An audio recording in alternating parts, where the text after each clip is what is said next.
Bonjour à toutes et à tous. J'espère que vous allez bien. On vous retrouve pour un nouveau webinaire sur la thématique de l'IA Act. C'est pas facile à dire en anglais, donc on va parler du règlement IA, qui est le règlement européen qui s'applique sur les dispositifs qui utilisent de l'intelligence artificielle. Avant de rentrer dans le vif du sujet, je voulais valider que tout le monde nous entendait bien.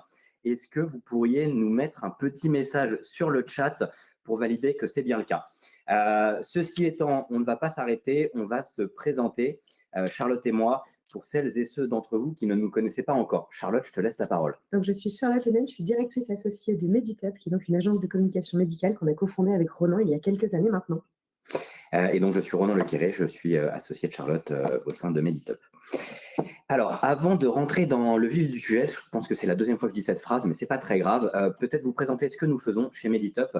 Nous sommes une agence de communication médicale. On vous accompagne sur des communications, sur la mise en place de stratégies de communication multicanales, que celles-ci soient promotionnelles, environnement ou alors des campagnes d'information à destination du grand public. On travaille pour de nombreux acteurs. Merci beaucoup, Nadia. On travaille pour de nombreux acteurs, des industriels de santé, des sociétés savantes, des associations de patients et des acteurs publics de santé. Alors, on va vous parler de l'IA en santé. Déjà, quels sont les enjeux et quel est l'intérêt de connaître les sujets du IA Act? Alors déjà, l'IA, il est déjà au cœur de la chaîne de valeur en santé. Pourquoi? Parce qu'il y a déjà de l'intelligence artificielle dans plusieurs étapes du secteur, que ce soit dans la recherche et le développement, avec le criblage de molécules, la modélisation, encore vraiment à plusieurs niveaux, également pour le diagnostic et l'aide à la décision médicale, que ce soit au niveau de l'imagerie, du triage ou du scoring, au niveau de la pharmacovigilance par le biais de détection de signaux, la relation patient et professionnel de santé, que ce soit avec la mise en place de chatbots ou d'assistants virtuels, et également, de manière générale, dans la communication santé, puisque parfois la génération de contenu peut être réalisée avec de l'intelligence artificielle, mais que ce soit aussi la personnalisation des messages ou de l'analyse de parcours.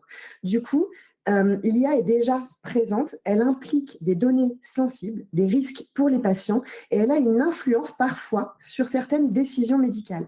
Du coup, il était important de pouvoir réglementer cet usage. Alors effectivement, l'enjeu, c'est de pouvoir réglementer les usages de l'IA et d'éviter que cette IA amène à des mauvaises décisions, des mauvaises pratiques et que ça impacte finalement les publics et quand on parle de santé, que ça impacte les patients. Donc, le cadre réglementaire, auparavant, avant l'IA Act, alors l'IA Act, il est rentré en application depuis août 2025, donc ça fait déjà quasiment 6 mois à peu de choses près, et ça va véritablement impacter votre pratique, ça va impacter aussi la pratique des professionnels de santé. Et en fait, avant l'IA Act, il y avait un cadre réglementaire qui reposait notamment sur le RGPD, quant à tout ce qui touche aux données personnelles et notamment aux données personnelles de santé. Il y avait aussi le dispositif que vous connaissez très bien réglementaire qui relève des dispositifs médicaux. Et il y avait un cadre encore plus général qui est tout ce qui relève du droit de la consommation, de la responsabilité des produits et de la publicité. Le fait est que l'Europe a considéré qu'il n'y avait pas de règlement à proprement parler qui encadrait les pratiques et la mise en place de dispositifs reposant de l'IA. Et donc l'Europe a cherché à pallier ce manque en mettant en place ce dispositif. Je reviens juste sur un point, c'est que l'IA Act a été mis en place réellement en 2024, a commencé à être déployé début 2025, mais depuis août 2025, il y a sûrement des choses qui vous incombent, qu'on verra par la suite. C'est sûr et certain.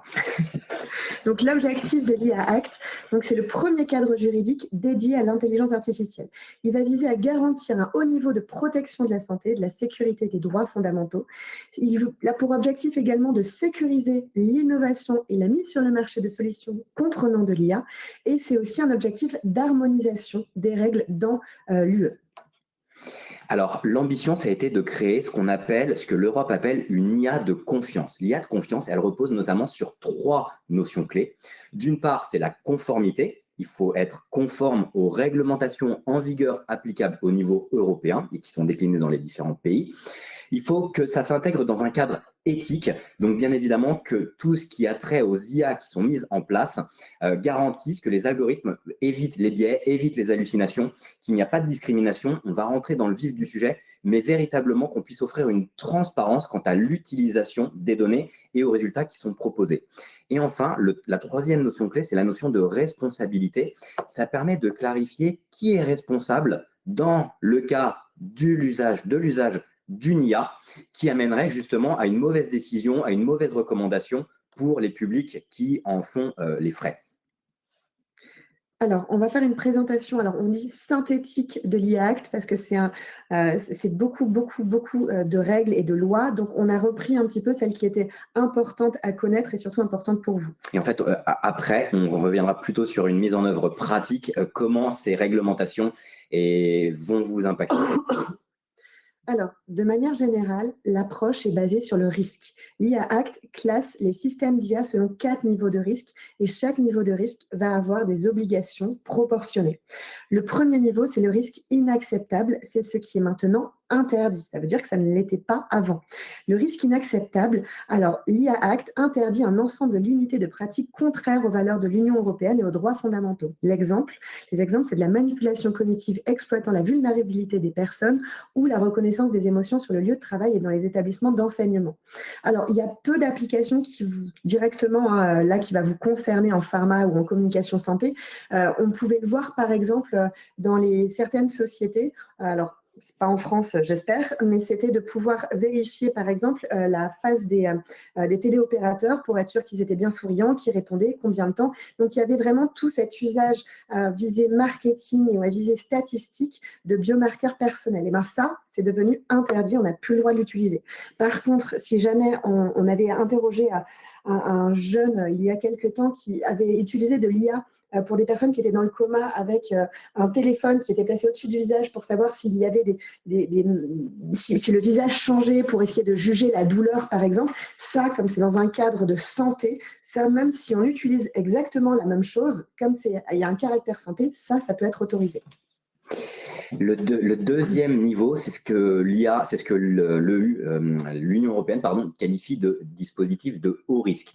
Donc, c'est tous les dispositifs qui vont potentiellement porter atteinte à la sécurité des personnes ou à leurs droits fondamentaux. Et donc, qui justifie le fait qu'on va documenter ce qui va être fait, on va être transparent et on va pouvoir être en mesure d'expliquer comment l'IA est arrivée à ces conclusions. Les systèmes qui sont impactés par cette IA qualifiée de haut risque, ce sont tous les systèmes d'IA qui utilisent des dispositifs médicaux, qui sont considérés comme des dispositifs médicaux. Et on a un exemple assez concret dans le cadre duquel l'humain doit être en mesure de pouvoir reprendre la main. La robotique qui est aujourd'hui assistée par IA, notamment pour des interventions chirurgicales, c'est un dispositif qui est considéré comme à haut risque. Et donc, il faut qu'un humain puisse être en mesure de pouvoir reprendre la main sur un robot chirurgical qui serait en train d'effectuer une intervention. Donc ça, c'est l'exemple qui me vient naturellement en tête. Il y a tous les autres dispositifs qui influencent les décisions médicales ou de soins. Et donc hier, et je remercie Frédéric qui doit être parmi nous aujourd'hui, puisque l'exemple est tout à fait à propos, à partir du moment où un radiologue utilise une IA pour analyser une image ou alors que cette IA lui fait une recommandation, on est dans un dispositif à haut risque puisque potentiellement le diagnostic va impacter la manière de prendre en charge ce patient. Donc on est dans une IA à haut risque et celle-ci est particulièrement encadrée, doit être documentée, doit être transparente, on doit pouvoir expliquer tout ce qui fonctionne derrière. Donc il y a des obligations qui sont une évaluation de conformité. On revient sur le fait que le dispositif doit être conforme à la réglementation, il y a de la documentation technique et il faut pouvoir gérer les risques. Alors, celles et ceux d'entre vous qui travaillez sur des dispositifs médicaux, vous êtes déjà sensibilisés à tous ces sujets puisqu'il y a énormément de documentation qui sont associées à la gestion du risque, à la gestion de la mise en conformité, à la documentation technique associée aux dispositifs médicaux. Et finalement, ce sont des documentations supplémentaires à rédiger qui concernent justement les couches d'IA que vous allez devoir proposer et associer à vos dispositifs. Ensuite, on va avoir tout ce qui va être les risques limités. Ça va être des systèmes nécessitant principalement des obligations de transparence, comme par exemple la mise en place de chatbots ou de systèmes générant ou modifiant des contenus. Ici, vous allez avoir une obligation d'informer clairement l'utilisateur qu'il interagit avec une IA. Donc là, par exemple, si vous déployez sur un site Internet un chatbot qui va être basé ou qui va faire de la recherche via de l'IA, il faut que l'utilisateur sache clairement que c'est une IA qui est en train de l'aider. Et le risque minimal, c'est tout ce qui va être l'usage courant, la retouche photo, la recommandation non sensible. Donc ici, il n'y a pas d'obligation spécifique à partir du moment où vraiment on est sur un risque minimal. Alors, il y a cette pyramide qui permet justement de représenter l'ensemble des obligations, voire des interdictions qui sont associées à chacun des niveaux de risque de l'IA. Et vous voyez qu'on a parlé de 4 niveaux de risque: risque minimal, risque en matière de transparence, haut risque et risque inacceptable. Et en bas, il y a les modèles d'IA à usage général, et notamment les IA génératifs, qui sont des IA que vous utilisez, que nous utilisons de plus en plus dans nos pratiques, que les professionnels de santé utilisent de plus en plus dans leurs pratiques. Et en fin de compte, il y a plusieurs niveaux d'obligations qui sont associés à ces modèles d'IA à usage général et dont ces fameuses IA génératives. Déjà, il faut qu'elles soient transparentes, c'est-à-dire qu'il faut que, et on va voir ce qu'on appelle les fournisseurs, puissent être en mesure d'expliquer comment elles fonctionnent, qu'elles soient documentées, comment est-ce qu'elles arrivent à leurs résultats et quels sont les biais et hallucinations qui ont été identifiés. Donc, on doit pouvoir documenter tout ça. Et ensuite, on ne va pas revenir sur le haut de la pyramide, puisque c'est ce qu'on vient d'évoquer, mais on va continuer sur cette partie IA à usage général. Pardon. Alors, comme le disait Ronan, ça va être des IA qui vont être capables d'effectuer un large éventail de tâches. Ça va être par exemple OpenAI, Gemini, Mistral, Claude. Donc, c'est toutes ces IA que vous utilisez couramment qui correspondent à cette IA à usage général. Ça veut dire qu'elles ne sont pas limitées uniquement à un cas d'usage. Par exemple, quand vous allez sur Gemini, vous allez pouvoir créer du contenu, créer de la vidéo, créer de l'image. Donc, ce n'est pas fait uniquement, par exemple, pour du compte-rendu, de l'analyse d'imagerie. C'est vraiment quelque chose que vous pouvez utiliser pour faire plusieurs actions. Depuis août 2025, ces IA à usage général font l'objet du coup d'un encadrement spécifique et doivent être renforcés en matière de transparence, documentation et gestion des risques et mettre à disposition une documentation technique, notamment un résumé des données d'entraînement. Pourquoi c'est important? Alors déjà pour vous, à titre personnel, pour comprendre sur quelles données est entraînée l'IA que vous utilisez pour générer du contenu ou pour travailler sur de l'analyse d'image ou autre, mais c'est aussi parce que on va le voir par la suite, si vous avez des obligations, et ben, vous allez pouvoir vous baser sur cette documentation-là. Donc, il ne faut vraiment pas hésiter à la demander, puisqu'on a fait un tour. Actuellement, on ne la voit pas, elle n'est pas accessible. Donc, il faut vraiment la demander, puisque c'est devenu une obligation depuis août 2025.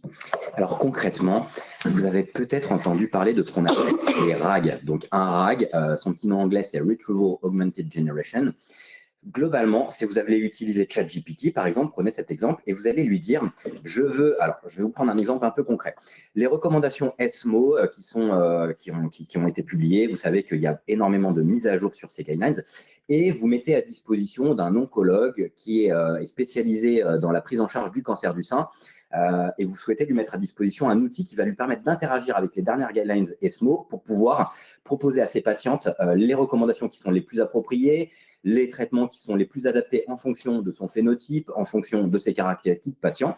Et donc, vous allez identifier tout un corpus de documentation, dont les guidelines ESMO, dont d'autres documents, que vous allez mettre à disposition dans un environnement qui est fermé. C'est-à-dire que l'IA, ChatGPT, va venir et va proposer ses résultats exclusivement sur ce corpus documentaire défini. Donc, ça s'appuie sur une IA à usage général, à savoir ChatGPT. Ça interroge une base documentaire définie, ce corpus documentaire que je viens d'évoquer, et ça va générer des réponses à partir de toutes ces sources contrôlées.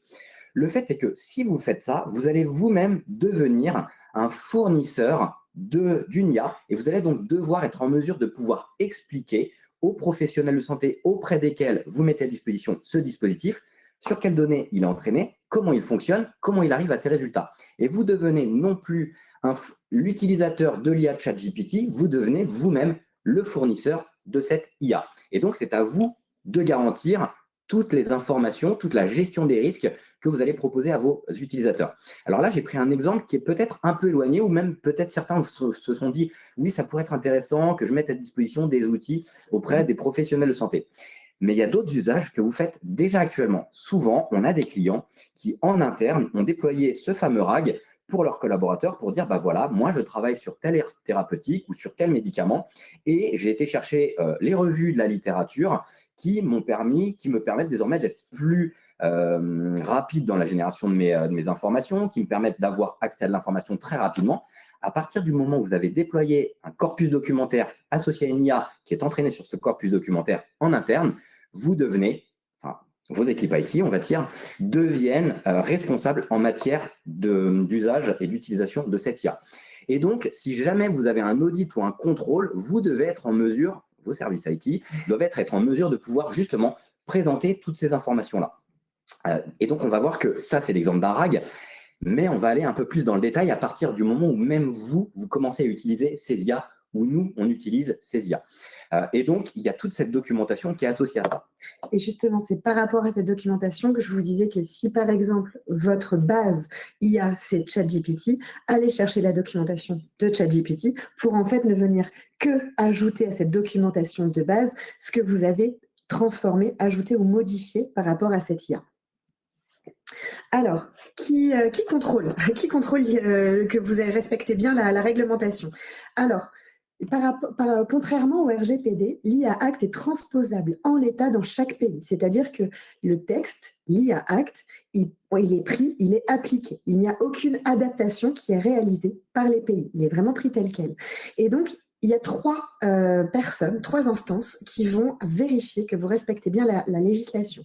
Il y a bien évidemment l'IA Office, qui est le bureau européen qui est compétent pour vérifier. Il va y avoir la CNIL, qui va du coup faire cette vérification, mais elle ne va pas la faire seule, elle va la faire toujours en duo avec l'autorité en charge de la surveillance du marché. Donc par exemple pour nous, pour les produits de santé, ça sera la NSM, pour les produits d'assurance, ça sera la CPR et ainsi de suite. Donc ça va être vraiment adapté en fonction du marché sur lequel vous allez vous positionner. Pardon. Alors, c'est là où on va revenir sur des différentes définitions. On a commencé à évoquer le terme de fournisseur. Le fournisseur, c'est la structure, la société, l'organisation qui met à disposition le dispositif d'IA. Je vais aller sur la partie droite de ce schéma puisque vous avez le distributeur qui va distribuer l'IA dans un pays. Donc, la plupart du temps, actuellement en tout cas, les fournisseurs et les distributeurs souvent sont les mêmes.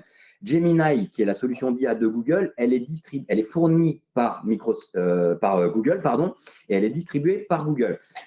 Et l'importateur, c'est la personne qui va l'amener d'un pays dans un autre. Et encore une fois, ici, ça va être Google. Sur OpenAI, enfin sur ChatGPT, c'est OpenAI qui est l'éditeur derrière. C'est le même fournisseur, l'importateur ou le distributeur.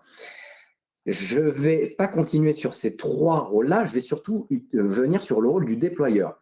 Le déployeur, c'est la structure, l'organisation qui va capitaliser sur une IA qui est mise à disposition par le fournisseur, l'importateur ou le distributeur, qui va la modifier pour l'adapter à un contexte et qui va la mettre à disposition.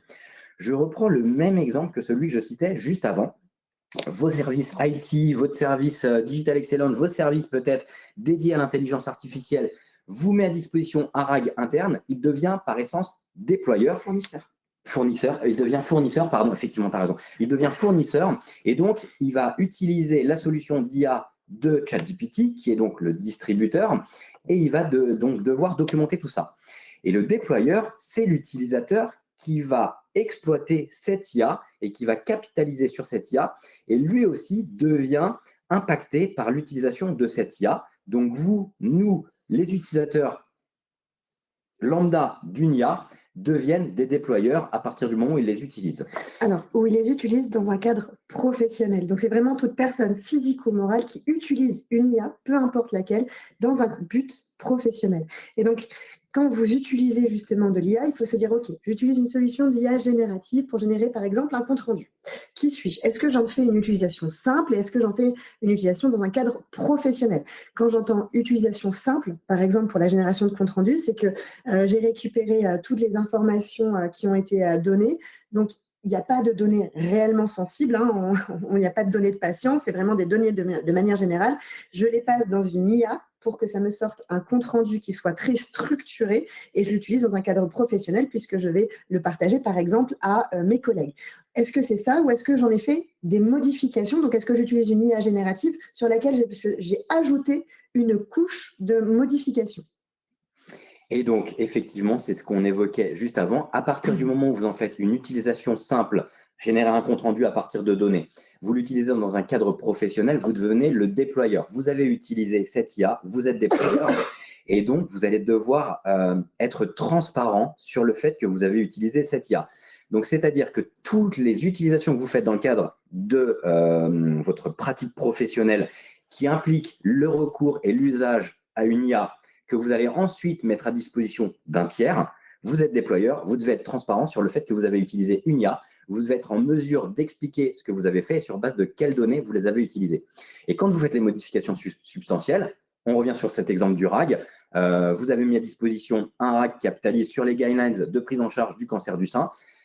Vous devenez un fournisseur et donc vous devez fournir la documentation technique, vous devez être en mesure d'expliquer les données d'entraînement, vous devez être en mesure de pouvoir gérer les risques quant à l'usage de cette IA que vous avez générée. Alors, comme vous venez sans doute de le comprendre, vous êtes pratiquement tous déployeurs à partir du moment où vous utilisez de l'intelligence artificielle pour générer du contenu dans le cadre professionnel. Et du coup, il y a des obligations qui s'appliquent, les obligations de compréhension et d'information en interne. Le déployeur doit s'assurer que les personnes qui vont utiliser l'IA au travail comprennent ce que fait l'outil et comment l'utiliser de manière sûre et reçoivent une formation adaptée à l'usage de l'outil dans le cadre professionnel. C'est-à-dire qu'à partir du moment où vous travaillez sur de l'IA, vous avez dû normalement être formé à l'IA pour être sûr de comprendre, de pouvoir l'utiliser de manière sûre. Et c'est là où on voit également qu'il y a un petit retard par rapport à l'usage qu'on en fait et par rapport aux structures et à la formation qui a été mise en place. Il faut également documenter et surveiller l'usage. Le déployeur, il doit veiller à suivre et documenter l'utilisation du système d'IA. Par exemple, quand est-ce qu'il est utilisé, comment il est utilisé. Donc, il faut vraiment avoir ce suivi et il faut définir des processus internes pour vérifier que les résultats générés sont validés par des humains. C'est-à-dire qu'on en revient au compte-rendu. J'ai fait mon compte-rendu.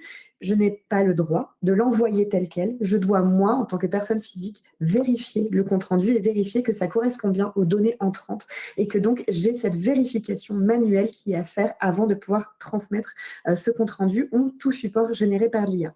Et enfin, il faut du coup informer les personnes concernées. Si par exemple, j'ai fait ce compte-rendu, j'ai vérifié ce compte-rendu et j'envoie ce compte-rendu, normalement, vous devez dire, voici le compte-rendu que j'ai généré avec de l'IA ou assisté par de l'IA lorsque vous le partagez. Donc, à partir du moment où du contenu est généré, créé, travaillé en tout cas avec de l'IA, il faut en informer les personnes qui sont concernées. Il y avait déjà un premier cas d'usage qui existait avant même le déploiement de l'IA Act. C'était les images qui étaient générées par IA doivent informer les publics qui les visualisent du fait que ces images sont générées par l'IA. Et désormais, ça s'applique bien au-delà de la génération d'images, c'est de la génération de contenu au sens large. Alors, quelles sont les obligations du fournisseur? Alors, on l'a évoqué plusieurs fois, mais il doit fournir une documentation technique qui va permettre d'expliquer le fonctionnement général du système, ses limites, on l'a évoqué, les hallucinations, les biais, les erreurs, les hypothèses d'usage qui sont prévues. Il doit informer clairement que le contenu est généré par une IA, du rôle de l'IA dans la production et que le contenu doit être vérifié par un humain. C'est ce que Charlotte évoquait, c'est-à-dire que les obligations qui s'appliquent aux déployeurs sont bien évidemment appliquées aussi aux fournisseurs. Il doit définir un usage prévu qui est clair, c'est-à-dire qu'il doit informer de l'usage pour lequel l'IA a été prévu et il doit surtout sensibiliser les utilisateurs au fait que l'IA ne doit pas être utilisée dans d'autres cadres non prévus et aussi déconseiller, décourager les usages détournés ou dangereux de ces IA. Ils doivent s'assurer que les personnes qui déploient et utilisent les outils, ils disposent d'un niveau suffisant de compréhension de l'IA. On revient sur la formation des utilisateurs à l'usage de l'IA. Alors, on a fait un focus uniquement sur le déployeur et le fournisseur parce qu'on s'est dit que c'était les deux cas d'usage que vous pouviez rencontrer, vous, et qu'on ne pense pas que vous allez être un distributeur ou un importateur d'IA, mais si jamais vous avez des questions, vous pourrez nous les poser par la suite. Alors, les nouveautés majeures et mises à jour récentes du texte, elles concernent notamment 3 parties. Qui sont du coup les principes qui vont être spécifiques à l'IA, les principes qui vont être plutôt proches de la privacy et les principes qu'on va appeler plutôt transverses. Alors, quels sont les principes qui sont spécifiques à l'IA, notamment la notion de contrôle humain d'action humaine? On l'a évoqué, un compte-rendu est généré, un diagnostic est proposé, une analyse de radiographie est effectuée, il faut qu'il y ait un contrôle humain, il faut qu'il y ait une action humaine avant de pouvoir la diffuser. Il y a la notion d'explicabilité qui est un véritable enjeu. C'est la capacité à comprendre comment l'IA a généré ses résultats et d'être capable de l'expliquer à des utilisateurs qui souhaiteraient en savoir plus. Et donc, je reprends cet exemple du radiologue qui va utiliser la radiographie. Il doit normalement être en mesure d'expliquer comment l'IA a généré cette recommandation ou a fait cette analyse d'image. Je reviens juste sur la notion de contrôle parce qu'il y avait un point dont on a discuté, c'est qu'il faut que manuellement on puisse enlever l'IA. Ça veut dire qu'il faut qu'il y ait un bouton qui nous permette de dire je ne veux pas d'IA parce que ce soit titre personnel ou professionnel, la personne a le droit de dire « je ne veux pas que mes comptes rendus soient générés par l'IA, je ne veux pas que mon imagerie soit traitée par l'IA ». Donc, on a un droit de refus. Donc, il faut que pour toute machine, dispositif médical qui utilise de l'IA, il y ait un bouton. Alors, ils y sont. Maintenant, on n'est pas sûr que tout le monde sache où et comment les mettre en place. Alors, les principes proches de la privacy, je vais passer vite parce qu'en fait, ce sont des choses que vous connaissez déjà, tout ce qui va de la robustesse technique, le respect de la vie privée, la gouvernance des données. Donc, qui est responsable à quel moment, la sécurité, la confiance, c'est tout ce qu'actuellement, on voit par exemple, les hébergements de données de santé. Donc, ça va être vraiment tout ce qui est déjà déployé à partir du moment où il y a de la donnée de santé. Maintenant, ça s'applique également dans le cadre de l'IA. Et on l'avait évoqué, il y a aussi les principes transverses. À partir du moment où vous utilisez, une IA, doit, sur ces données d'entraînement, être entraînée sur des données qui sont diverses pour pouvoir permettre d'avoir des résultats qui vont éviter la discrimination. Et donc, on va avoir les mêmes résultats, peu importe la population qui utilise cette IA ou les recommandations qui sont faites, et qui doit garantir aussi l'équité. Et alors là, on se pose des questions, puisque à partir du moment où une IA est entraînée sur des études qui elles-mêmes n'incluent pas toutes les populations de patients, est-ce qu'elle respecte ces principes transverses de diversité, de non-discrimination et d'équité? Alors, le fait est que à partir du moment où on est capable d'expliquer que l'IA a été entraînée sur des études qui elles-mêmes ne peuvent pas inclure toutes les populations, parce que vous savez très bien, et même mieux que nous, sur des phases 2, sur des phases 3, il y a forcément des critères d'inclusion, mais surtout des critères d'exclusion. Il y a a priori une espèce de discrimination, en tout cas pas d'équité, mais qui est explicable, puisque effectivement, c'est sur ces études qui elles-mêmes sont déjà encadrées réglementairement parlant. Et donc, par rapport au RGPD, parce qu'il y a beaucoup de questions qui se posent par rapport au RGPD, alors ce qui change, c'est que le champ d'application par rapport à l'IA Act, ça va être le développement, à proprement parler, de l'intelligence artificielle, comment elle a été mise sur le marché, comment elle a été déployée, alors que le RGPD, c'est vraiment le traitement des données personnelles. Donc, on n'est pas sur le même champ d'application. Au niveau des acteurs, vous allez être impacté si vous êtes fournisseur ou déployeur. Encore une fois, on ne parle pas des importateurs, des distributeurs, puisque c'est un peu plus loin. Et RGPD, ça va être le responsable de traitement et les sous-traitants. Donc, ça va être vraiment toute personne qui intervient, entre guillemets, dans le traitement de l'information. Et au niveau de l'approche, ça change aussi, puisque au niveau de l'IA Act, on va être sur une approche par le risque, comme on l'a vu, avec les niveaux de risque, alors que le RGPD, c'est vraiment plutôt l'approche fondée sur l'application des grands principes. À partir du moment où il y a de la collecte de données, il y a une mise en place de responsabilité.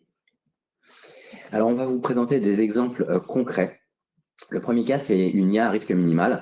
Donc, c'est un outil d'IA qui va formuler des descriptifs produits, qui va potentiellement générer des variantes de messages pour des supports internes ou qui va générer des idées pour la mise en place de campagnes de communication. C'est pas risqué. Je pense que vous l'avez très clairement compris. Il n'y a pas d'impact sur la santé des personnes. Ça ne me remet pas en question les principes fondamentaux, les droits fondamentaux des personnes. Ce n'est pas véritablement des décisions qui sont automatisées et on l'espère que les contenus sont relus et validés par des humains.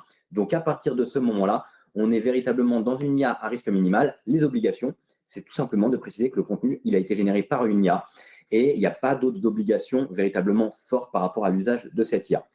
Un cas 2 à risque limité, ça pourrait être un chatbot interne qui, du coup, s'appuie sur un RAG documenté dont on parlait, qui, par exemple, pourrait répondre aux équipes sur les RCP, les études cliniques. Donc, ce serait un RAG dans lequel vous avez mis toutes les informations qui concernent vos produits et qui aide à préparer des réponses médicales. Alors, pourquoi à risque limité? Parce qu'il y a quand même de l'assistance à l'humain, c'est-à-dire qu'il y a un humain derrière qui prend de l'information et qui vérifie. Il n'y a pas d'envoi automatique à un professionnel de santé. Il n'y a pas non plus de décision médicale. Donc, c'est pour ça qu'on est vraiment sur un risque limité. Les obligations, ça va être d'informer l'utilisateur qu'il s'agit d'une IA, la transparence sur les limites de l'outil et puis bien vérifier qu'il y a une supervision humaine. Alors attention, si jamais l'information a été envoyée telle qu'elle à un professionnel de santé, là, bien évidemment, le risque augmente parce que du coup, il y aura moins de vérification et de supervision humaine. Et à partir de quel moment est-ce qu'on commence à basculer vers cette fameuse IA à haut risque? À partir du moment où un outil va commencer à analyser des données patients, va faire une recommandation sur la prise en charge, sur la stratégie thérapeutique à mettre en œuvre, ou alors tout simplement qui va classer automatiquement les patients qui sont éligibles à un traitement, on voit très bien qu'on va commencer à agir sur la sécurité des patients et donc il y a une influence directe sur la décision médicale et il y a un impact potentiel sur la santé des utilisateurs finaux, à savoir ces fameux patients. Donc, à partir de ce moment-là, il va falloir faire une analyse de risque, il va falloir que celle-ci soit documentée, il va falloir qu'il y ait une traçabilité complète sur l'usage de l'IA et l'exigence élevée sur la qualité des données d'entraînement et qui vont permettre justement d'arriver sur ces décisions automatisées de recommandations thérapeutiques. Alors là où on voit un peu, nous, des limites et des points d'alerte, c'est tout ce qu'on va appeler l'IA shadow. C'est l'IA qui est non gouvernée, c'est-à-dire que c'est les usages d'outils non validés par exemple, la direction. Ça peut être la copie de données sensibles. Si jamais vous partagez des données et que ces données sont utilisées dans le cadre de l'IA, elles tombent du coup, entre guillemets, dans les mains de tous. L'absence de traçabilité de l'utilisation de l'IA. Et du coup, les risques, ça va être le risque RGPD, puisque si vous partagez de la donnée sensible, on ne respecte pas les données personnelles. Le risque secret des affaires, le risque médical et également le risque réputationnel si jamais toutes ces données sont partagées. Globalement, les recommandations, c'est ne déposez pas sur une IA des documents qui sont sensibles, des documents qui utilisent des données personnelles et soyez très attentifs justement à l'utilisation de ces solutions d'IA qui récupèrent les datas pour entraîner leurs algorithmes et ça ne garantit pas le fait que demain, potentiellement, les données que vous avez mises en entrée ressortiraient dans des résultats d'une IA. Et imaginez un petit peu les conséquences d'avoir utilisé des documents sensibles ou des documents internes, exclusivement réservés à l'interne, sur des systèmes d'IA qui pourraient ressortir dans des réponses pour des concurrents, par exemple. Alors, en conclusion, l'IA est déjà partout en santé, ça fait de nombreuses années, elle commence à se générer de manière massive avec l'utilisation des IA génératives, et l'IA Act ne crée pas les usages, il encadre les pratiques existantes. Le cœur du texte, c'est une logique et une approche par les risques. Ce n'est pas l'IA qui est régulée, mais c'est véritablement l'utilisation de cette IA et comment celle-ci peut impacter les usages que vous en faites dans le domaine de la santé ou les professionnels de santé en font dans le cadre de l'usage de la santé. La majorité des usages en communication relève aujourd'hui d'un risque minimal ou limité sur lequel s'applique un principe de transparence, mais si jamais on monte dans des niveaux de risque plus élevés, de traçabilité, de contrôle humain, qui deviennent véritablement des standards. Et le vrai danger, ce n'est pas forcément l'usage de l'IA, mais c'est un usage non contrôlé, et cette IA qui est qualifiée de shadow, avec des usages non déclarés sur des outils qui ne sont pas validés et sur lesquels il y a des données sensibles qui sont utilisées et qui sont exposées et qui engagent un risque réglementaire, médical et réputationnel majeur. On a terminé. Il y a un message dans le chat. Quid des abonnements de ChatGPT fermés? Ça dépend les niveaux de ChatGPT. Vous avez plusieurs niveaux. Vous avez un niveau free où toutes les données que vous mettez à disposition dans ChatGPT sont réexploitées pour les données d'entraînement. Quand vous regardez un petit peu les conditions d'utilisation de ChatGPT Pro, en fait, il utilise aussi les données que vous lui mettez à disposition. C'est à partir des abonnements entreprises où les données ne sont plus utilisées pour exploiter, ne sont pas réexploitées et dans le cadre des entraînements de leur modèle. Et les abonnements de ChatGPT entreprise, les coûts d'abonnement commencent à véritablement monter de manière assez importante. Et puis après, ça va être aussi pourquoi vous l'utilisez. Parce que si vous intégrez un ChatGPT fermé, mais dans un système qui est à haut risque, ça restera à haut risque. Il faut aussi, en fait, le risque utilisé, comment vous allez l'utiliser, va aussi entrer en compte. Ça, c'était la première question, j'ai oublié de l'évoquer. Si vous avez des questions, n'hésitez pas à le poser sur le chat. On a un peu débordé, il est 9h33. Je ne sais pas si vous l'avez vu, on a essayé d'accélérer sur la fin. Alors, merci. Si vous avez des questions, n'hésitez pas à les poser. Si vous n'en avez plus, je ralentis volontairement la parole pour laisser les uns et les autres à commencer à rédiger leurs éventuelles questions. Normalement, on voit quand les personnes commencent à taper. Donc, Julie, vous êtes en train de taper. On aura accès au doc, oui, vous pourrez le retrouver. Il sera diffusé sur notre site internet. Vous pouvez demander à l'obtenir. Donc, si vous n'avez pas d'autres questions, on va terminer ce webinaire. Si vous en avez, vous pouvez aussi, bien évidemment, nous les adresser par email. Alors, c'est un sujet qui est quand même technique et pointu. Je remercie Charlotte qui a travaillé sur ce document, qui a beaucoup creusé la réglementation pour être capable d'arriver à ce résultat. Et on a essayé de vous le simplifier, de vous le synthétiser, mais ça reste quand même, encore une fois, très technique, très réglementaire et très pointu. On vous remercie énormément toutes et tous. On vous souhaite une très belle journée, un bon week-end par la suite et on vous retrouve pour un prochain webinaire. Le 13 mars sur les symposiums, comment exploiter un événement pour animer plusieurs contenus. Merci encore, on vous souhaite une excellente journée à toutes et à tous. Bonne journée, au revoir.